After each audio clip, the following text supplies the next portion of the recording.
Hello! Welcome to Chicken Happy Hour at Cedar Woods Farm.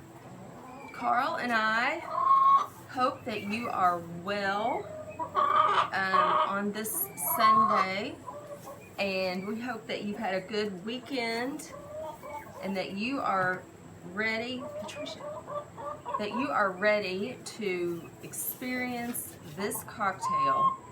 We are really excited about it. I've never made it before, but it involves gin, which you can't go wrong, and honey syrup, and what else? Lemon juice. I mean, it is so simple, and it just seems like a perfect summertime drink to throw together, and especially if you've got fresh honey, or if you know somewhere or can get it at the farmer's market or whatever. I just think it's gonna really be good. So we, as you know, we just got a hive of bees, but we don't have honey yet. I've shown you the bees, so they are working hard. But it probably won't be until the spring, I guess, when we have honey, just because it's, you know, getting ready to be fall, and they need honey to get them through the winter, so we'll probably wait until the spring. So anyway, there is that. So this cocktail, the bee's knees, did I tell you that's what it is that we're making? This is known as the Prohibition-era's best cocktail, because, you know, bee's knees, you've heard that before. That's what it means. If you say that something was the bee's knees, or if you were to say, Carl, this chicken is the bee's knees, then what you mean is that this is the best. This is top shelf innery right here. So anyway, that's where this came from. I really couldn't find anything else as far as the origin story, or, you know, who created this originally. I don't know. So hello, Carl. But anyway, I just know that it's Prohibition era. And one thing that a lot of people did, or something that was going on during the Prohibition, was because alcohol was illegal to buy out, everybody was making their own at home. And often, because they didn't know what they were doing, it was terrible. I mean, it was just gross. And so people quickly discovered that citrus, or really any kind of fruit juices, honey, you know, whatever they had, could mask the horrible sorry, I've just got an allergen. That all that stuff could mask the horribleness of the alcohol. And so I think probably that's what's going on with this drink, because, like I said, it's just gin, lemon juice, and honey. But I thought that was funny that that's what they did during Prohibition, just because it was oh my gosh. Oh, somebody's dusting behind me. Anyway, just because it was illegal didn't mean that people, you know, weren't still drinking. They were just creating their own horrible stuff. So, all right, before I choke, let's do this. Okay, so you want, I'm gonna make, this is basically for a drink and a half, because, as you well know, I often double the recipe. Something else I want to tell you about is some loss and some gain on the farm this week. You know, that happens. Look at the sunflower. Often on a farm, you lose things and you get new things. So we've kind of had that happen this week. Some good, some bad. Carl, stop it. All right, so you want a coupe glass, chilled, preferably, that doesn't have chicken feathers in it. You want your shaker of ice. Carl.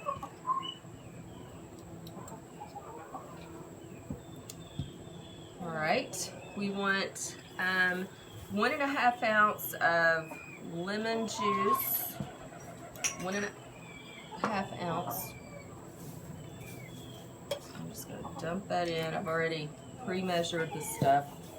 1.5 ounce of honey syrup. That is just gold elixir right there. And then we want to measure out 4 ounces. I always have the hardest time with this.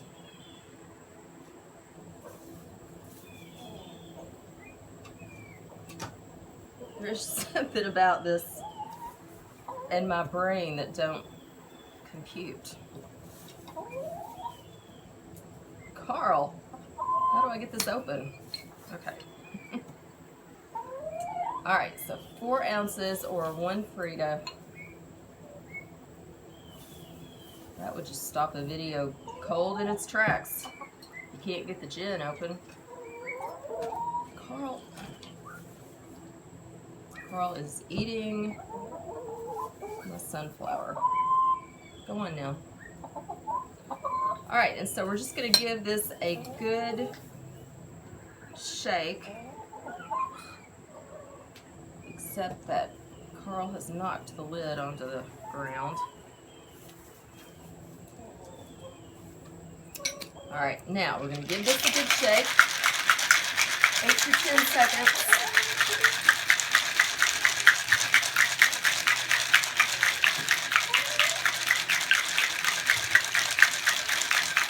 So we still have the 2 white pigeons that look like doves are sitting on their 3 eggs, which I'm estimating will hatch Wednesday or Thursday of this week. And then just this morning we discovered that the other, oh, this is pretty, can you see this? The other 2 pigeons, the Saxon pigeons, have a nest up in the loft. I can't show that to you because I would have to climb a ladder, and it's, I don't know, barn lofts freak me out, so I can't go up there. But anyway, they have 2 eggs in a nest. So, we're very excited about that.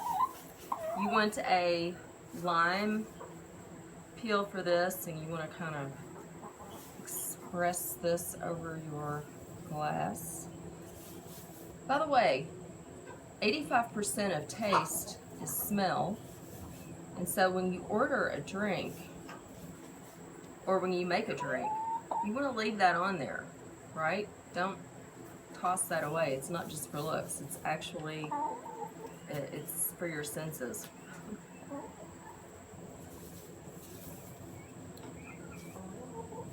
Now that's heavenly. I love it. Just as I expected. The honey, I mean, you really can't go wrong with honey and any alcohol, can you? And then the lemon, sweet, tangy, gin-y. Yeah, that is so good. I'm not putting this drink down because you know what happened last week. When I put my drink down, I came back and there was a feather and some dirt in it. So here's what's happened. I told you in the last video, I think it was Tuesday, that we lost Todd, right? Todd was the, I guess, half-grown pheasant that we had hatched out by the surrogate chicken, the hen. So still don't know or understand what happened there. But anyway, so we lost Todd the pheasant. Well, then, a couple days ago, you know the melanistic mutant pheasant, whose eggs I love because she lays the little green eggs. I've done multiple videos about these eggs. She got out. So she has been seen. There was a sighting of her like half a mile away, and so I know she will never come back because she was wild. I mean, she was very skittish, as pheasants often are. So, you know, in a way I'm happy for her because she was the one that the cinnamon boy was always abusing. You know, we kept having to put him in timeout, and so good for her. You know, she escaped. She escaped the situation, so I hope she has a long and healthy and happy life. But I'm just sad for me because I did love her eggs. One, I guess, possible good thing is that 4 of her eggs are under Mrs. Styles. I think I've talked about that before. Mrs. Styles is the silky hen that went broody a couple of weeks ago. So, you know, if even one of those hatches out, then, you know, that would be great. Somebody gets out, and then maybe some will hatch. So, we'll see. But in other news, we actually yesterday brought home 2 new pheasants, and talk about skittish. They are really skittish. I'll try to show them to you, but that the male especially is super afraid of everything. But they are ringneck pheasants. So if you have an idea of just what the old-timey, you know, the common pheasant is or used to be that they used to hunt, it's the ringneck. And so we've got a pair of those. So that's kind of exciting. Patricia. All right, so, and the baby pea chicks are doing great. I'm just waiting for somebody to do something bad on this tablecloth. That would ruin the video. Patricia, stop it. Stop. All right. Well, I'm going to try, still holding my drink. Well, actually, I'm going to have to put it. Oh my gosh. Patricia, go on.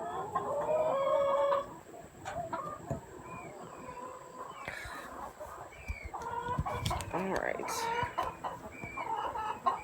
Good grief. Dang chickens. There's one of the babies. Look how much they've grown. And then another one's right here. This is the whiny one. Aren't you? But yeah, they have really grown. We set this heat lamp up out here because the one little whiny one was shivering. Oh, so that, she looks kind of like a roadrunner. But that's the female ringneck. And let's see, what else do we have? These guys you know about. Well, I don't know why my camera isn't focusing, but anyway, they're sitting on 3 eggs. They're the ones that I'm thinking will be hatched out Wednesday or Thursday. There is little red golden boy. And then, I don't know if you can see, that's the female Saxon. So yeah, there's she really looks like a roadrunner. And they're not fully grown. Earlier the male was hiding back there, but I don't know where he is now. Alright. Well, this one's the one that's always fussing when I do a video. All right, well, I think that's all I've got today. I wanted to share this drink with you. I highly recommend the Bee's Knees cocktail. It is delicious, and I feel that I'm going to have more than one. So, have a great week and take care. Thanks for joining us.